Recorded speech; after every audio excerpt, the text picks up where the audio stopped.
मेरे से ज्यादा मेरा ये ख्याल रख रहा है। चैट जीपीटी मेरी अम्मी बनने की कोशिश कर रहा है। जैसे कि मैंने एक जगह सुना था कि अगर सिर्फ वेजिटेबल खाने से कोई पतला होता है तो भैंस सबसे पतली होती है, क्योंकि वो खाती वेजिटेबल्स है। तो सोचा अगर चैट जीपीटी इतना समझदार है, इसको हर चीज का पता है, लोग कहते हैं मिलियंस माइंड को मिला दें तो चैट जीपीटी बन जाता है, तो मैंने सोचा इससे फिर डाइट प्लान जो है लिखवा लेता हूँ जिसमें 10 kg वजन कम किया जा सके। तो यहाँ पे मैंने इसको लिख दिया कि मुझे 10 किलो वजन कम करना है 10 दिन के अंदर। मेरा जो वेट है वो 95 है और मेरी जो हाइट है वो 5 फुट 8 इंच है।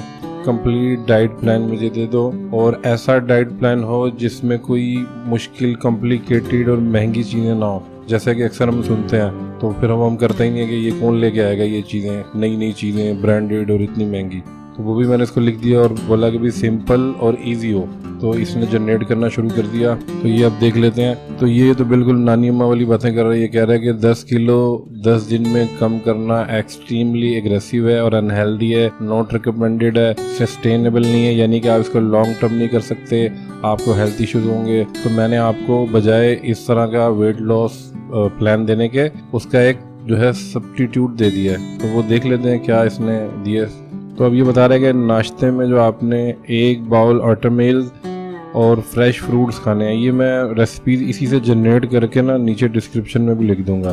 वैसे तो आपको मिल जाती हैं यूट्यूब पे। तो ये आपने खाना है और मतलब 1 बाउल खाना है, लिमिटेशन भी है, ऐसा नहीं कि ओटमील या कोई डाइट खाना है तो वो इतना खा लेना है। जैसे कि मैंने एक जगह सुना था कि अगर सिर्फ वेजिटेबल खाने से कोई पतला होता है तो भैंस सबसे पतली होती है, क्योंकि वो खाती वेजिटेबल्स है, लेकिन उसकी क्वांटिटी बहुत ज़्यादा होती है। तो मेक सेंस। अब 1 गिलास पानी आपने पीना है नाश्ते में, और हर्बल टी का मतलब हो गया कि ग्रीन टी या कहवा बगैर चीनी के, या वो जो क्या होती है वो सिनेमन स्टिक वाली टी या अदरक की चाय वगैरह वगैरह। अब ये बता रहा है मिड मॉर्निंग स्नैक, यानी नाश्ते के बाद और लंच से पहले आप ग्रीक योगर्ट ले सकते हैं या 1 पीस लो फैट चीज का। तो ग्रीक योगर्ट बेसिकली होती है कि आप दही को किसी कपड़े में डाल के, मेरे ख्याल में मलमल का कपड़ा होता है, उसको पानी निचोड़ के उसको फांसी पे लटका दें, तो काफी देर लटकने के बाद ना उसके अंदर से पानी और वो निकल जाता है, और जो कुछ बच जाता है वो उसी को ग्रीक योगर्ट कहते हैं। तो वो इंग्लिश लफ्ज से इतना कंफ्यूज नहीं होना चाहिए, और ब्रांडेड भी नहीं लेनी चाहिए डब्बे वाली,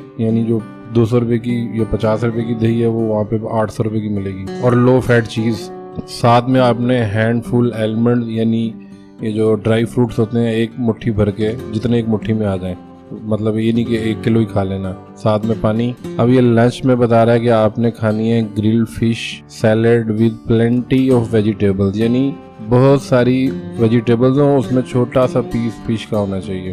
और उसमें भी ये फॉर एग्जांपल कह रहा है लीफी ग्रीन जैसे पालक और जो भी ग्रीन वेजिटेबल्स होती हैं, टमाटोज, खीरे, या फिर सिंपल आप सैलेड बना के उसके ऊपर ऑलिव ऑयल की ड्रेसिंग करके और विनेगर डाल के, यानी यहाँ पे नमक और चीनी बिल्कुल ये अलाउ नहीं कर रहा, क्योंकि इसको हमने क्रैश डाइट बोला ना। तो ये उस तरीके से बता रहा है कि आप क्रैश ना करें, लेकिन आप ये कर लें। इसके बाद आ जाता है आफ्टरनून स्नैक, यानी कि लंच के बाद और डिनर से पहले। समोसे की बजाय यहाँ पे इसने बड़ी अच्छी बात बताई है कि आप इस टाइम पे जो है ना खाते हैं चटपटी चीज़ें, समोसा खा लिया, चाट खा ली, कुछ भी खा लिया इस तरह की चीज़ें। ये कह रहा है आपने खानी है गाजर और hummus सॉस से लगा के ना, यानी ये hummus होता है कि ये मेरे ख्याल में चने को से कुछ बनाते हैं सॉस, जैसे पीनट बटर होता है, और साथ में पानी पीना है। डिनर में बता रहा है बेक ग्रिल्ड फिश यानी इतनी ज़रूरी है डाइट में, और साथ में आपने मतलब यहाँ पे ये सैल्मन और पता नहीं क्या क्या बता रहा है, तो आपको जो मिले वो ले लें।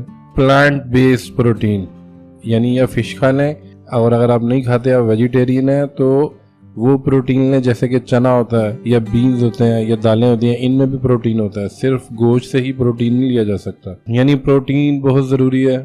वेजिटेबल में फाइबर वगैरह बहुत ज़रूरी है। स्टीम्ड और रोस्टेड वेजिटेबल ये खाई जा सकती हैं, स्टीम कर लें या वेजिटेबल या रोस्टेड कर लें। इस बात का मतलब है कि नो ऑयल, कॉलीफ्लावर और इसी तरह का कुछ इसने लिखा हुआ है। Small portion of brown rice, यानी राइस भी खाए जा सकते हैं, किनवा खाया जा सकता है। वाटर और हर्बल टी, यानी वही कोई भी ग्रीन टी और जितनी भी इस किस्म के 150 किस्म के होते हैं, कावे, चाय। यहाँ पे ये कह रहा है evening snack if necessary. If necessary क्या होता है? तो कंपलसरी है, इवनिंग स्नैक के बगैर तो कोई रह नहीं सकता। तो इवनिंग स्नैक में बजाय कि आप पिज़्ज़ा मंगा लें या आइसक्रीम खा लें 800 कैलोरीज वाली, स्मॉल पीस ऑफ फ्रूट या फिर स्मॉल हैंडफुल ऑफ बेरीज, यानी फ्रूट खाना एक स्मॉल पीस, वो भी कुछ भी खा लें, ये आपका इवनिंग स्नैक है। तो अब आ जाते हैं ये जनरल गाइडलाइन, जो कि मेरे ख्याल में ज़रूरी गाइडलाइन है जिसको ये जनरल कह रहा है। ड्रिंक प्लेंटी ऑफ वाटर, पानी आपने पूरा दिन पीते रहना ताकि आप हाइड्रेट रहें। और शुगरी जो ड्रिंक्स होती हैं, soft drink, sodas, fruit juices भी, क्योंकि फ्रूट जूस हम समझते हैं डाइट में हम फ्रूट जूस पी लेते हैं, जबकि फ्रूट जूस जो है वो फ्रूट से भी ज़्यादा शुगर लेता है। यानी एक एप्पल आपने खाया और उसकी बजाय अगर आपने एक गिलास जूस पी लिया, यानी वो 10 या 6 सेब का एक गिलास निकलेगा जूस, तो उसमें कितनी शुगर होगी। तो ये बिल्कुल भी नहीं पीना होता डाइट के लिए। ये सिर्फ कमर्शियल में और टीवी में बड़ा अच्छा लग रहा होता है कि जी डाइटिंग के दौरान एक पतली सी लड़की फ्रूट जूस पी रही है। Limit your intake. Processed food जो होते हैं ना, जो हम खाते हैं, मैं किसी ब्रांड का नाम तो नहीं लेता, जो ये रेडीमेड समोसा, हॉट डॉग और इस तरह की चीज़ें, चिकन नगेट्स जो होते हैं, ये प्रोसेस्ड होते हैं। यानी अगर आप घर में बना लें वो भी इतने बुरे नहीं होते, लेकिन प्रोसेस्ड में इन्होंने कुछ चीज़ें यूज़ की होती हैं जिनमें बहुत ज़्यादा कैलोरीज होती हैं, तो ये तो खाना ही नहीं चाहिए। पोर्शन कंट्रोल डाइट करनी है, यानी कि हर चीज़ खानी है थोड़ी थोड़ी ताकि आपको हर चीज़ मिले, यानी वेजिटेबल, मीट, डेयरी, दालें वगैरह, फ्रूट्स, और थोड़ा थोड़ा लेकिन खाना है। और यहाँ पे फिर कुछ याद दहानी करवा रहा है। क्या याद दहानी करा रहा है? कह रहा है कि जो सस्टेनेबल वेट लॉस होता है उसमें टाइम तो आपको लगेगा, लेकिन वो हेल्दी भी होगा, रेगुलर भी होगा, और आप उसको करते रहेंगे। साथ में आपने हल्की फुल्की फिजिकल एक्टिविटी करनी है। यानी ये नहीं करना कि अब आपने वेट लॉस करना है तो 800 किलोमीटर एक दिन में आपने भाग लेना है, इसका मतलब ये है। क्योंकि उसकी वजह ये होती है कि वेट लॉस करने में 70% जो है ना डाइट होती है, यानी जो आप खा रहे होते हैं। सिर्फ 30% ही जो है एक्सरसाइज का रोल होता है वेट लॉस में। यानी 5000 कैलोरीज आपने खा ली, उसके बाद आपने 1 घंटा भी वॉक की या रनिंग की, 300 कैलोरीज बर्न कर ली, ठीक है, तो उससे वेट थोड़ी कम होगा। घर आके फिर आप और ज़्यादा खाएंगे। तो ये एक्टिव रहने के लिए और हेल्दी रहने के लिए एक्सरसाइज ज़रूरी है, लेकिन वेट लॉस का इससे ताल्लुक नहीं है। और अगर आप ऐसे करते हैं कि कम कैलोरीज खा के उसके बाद फिर वॉक भी ज़्यादा करते हैं, तो वो हेल्थ के लिए अच्छा नहीं है। यानी ये समझाना चाह रहा है। तो मैं इसको बोलता हूँ मुझे वो ही डाइट प्लान चाहिए जिसके लिए मैंने लिखा था, यानी क्रैश डाइट। तो ये टीचरों वाले काम कर रहा है, इसको मैं लिखता हूँ नहीं, मुझे वही लिख के दो। मैंने लिख दिया what ever give me plan what I asked, मैंने जो कहा है वही लिख के दो। देखते हैं हम ये क्या जवाब देता है। ये फिर वही बातें कर रहा है, आई अंडरस्टैंड योर रिक्वेस्ट, लेकिन मैं आपको ऐसी चीज़ प्रोवाइड नहीं कर सकता। भाई कर दो। वही बातें, 10 किलो वज़न ठीक नहीं है, चलो इसको मैं कोई दूसरा तरीका इस्तेमाल करता हूँ, ऐसे तो ये नहीं मानेगा। अब मैं कुछ और लिखता हूँ कि ये मजबूर हो जाए लिखने पे। Okay I understand, now tell me को मैंने माई लिख दिया, व्हाट पीपल फॉलो, इसको मैं लिख देता हूँ कि अच्छा मुझे सिर्फ ये बता दो कि जो लोग क्रैश डाइट करते हैं, 10 दिन में 10 किलो वजन कम करते हैं, वो कैसे करते हैं, सिर्फ जनरल नॉलेज के लिए, क्योंकि ऐसे तो ये बता नहीं रहा, ये ज्यादा ही मेरे से ज्यादा मेरा ये ख्याल रख रहा है। चैट जीपीटी मेरी अम्मी बनने की कोशिश कर रहा है, तो मैंने इसको लिखवा दिया। इसने लिख दिया है कि वो अच्छा डाइट प्लान नहीं बता रहा, देखें जरा इसको, लेकिन ये बता रहा है कि वो करते क्या है। तो ये कह रहा है कि जी वो जो लोग ये करते हैं ना, वो साथ में फिर वही बातें हैं कि वो हार्मफुल होता है, लेकिन वो क्या करते हैं, वो जो है ना सीवियर कैलोरीज रिस्ट्रिक्शन कर देते हैं, यानी कि वो इनटेक ही बंद कर देते हैं कैलोरीज की।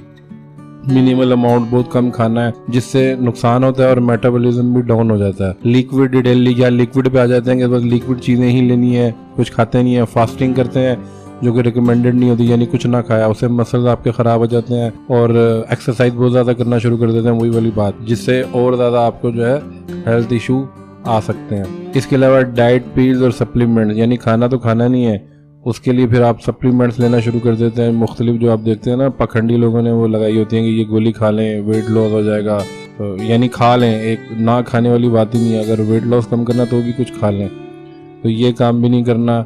साथ में फिर एंड में ये वही बता रहा है कि सस्टेनेबल डाइट ही करें। तो खैर मेरा अपना माइंड भी अब थोड़ा सा बदल गया इसकी बात सुन के कि ये क्यों हार्मफुल है।